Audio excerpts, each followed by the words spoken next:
महायुतीत राष्ट्रवादीला डावललं जातंय का? नमस्कार, मी अक्षय जागीरदार आणि आपण पाहत आहात सकलम.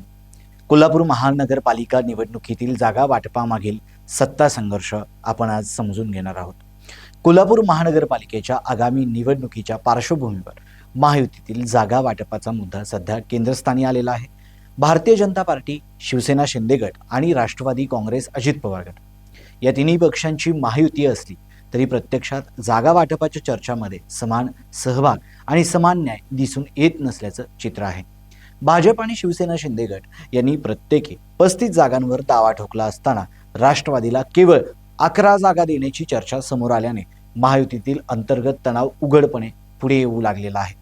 गेल्या महापालिका सभागृहाचा विचार केला तर राष्ट्रवादी काँग्रेस हा कोल्हापूरच्या राजकारणात दुय्यम घटक नव्हता.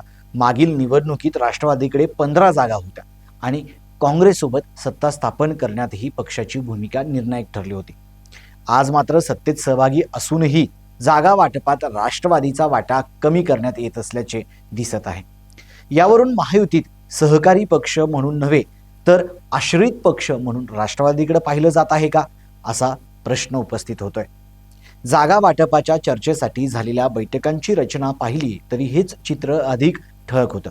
सूत्रांच्या माहितीनुसार आतापर्यंत झालेल्या 3ही बैठका मुख्यत्वे भाजपचे चंद्रकांत पाटील आणि शिवसेना शिंदे गटाचे आमदार राजेश क्षीरसागर यांच्यात पार पडल्या.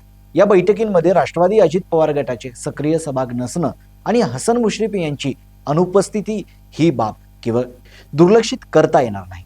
नागपूरमध्ये पार पडलेल्या बैठकीतही राष्ट्रवादीचा एकही प्रतिनिधी नसणं हे महायुतीतील 2 पक्षांचे निर्णय आणि तिसऱ्याला केवळ कळवण्याची भूमिका असल्याचा संशय बळकट करतो. भाजप आणि शिवसेना शिंदे गट यांच्यातील समन्वय तुलनेनं मजबूत दिसतो.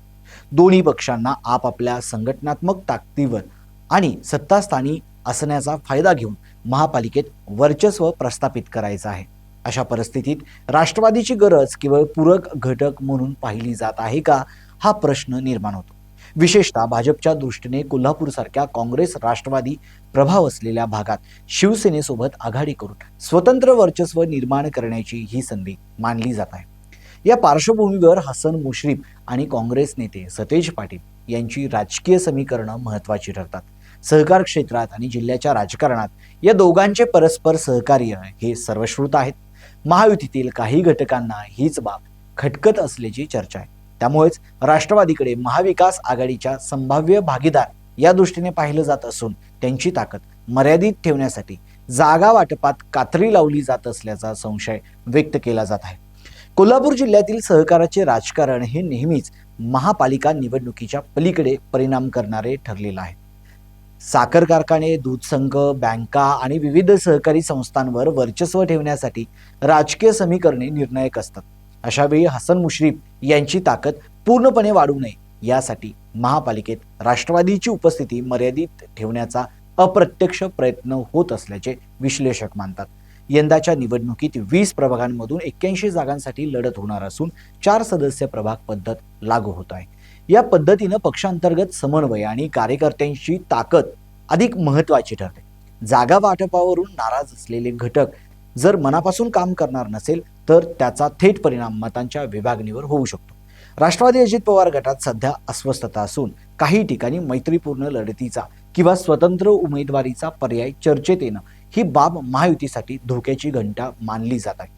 जर राष्ट्रवादी अजित पवार गटाने काही प्रभागांमध्ये स्वतंत्र भूमिका घेतली तर त्याचा थेट फायदा महाविकास आघाडीला होऊ शकतो.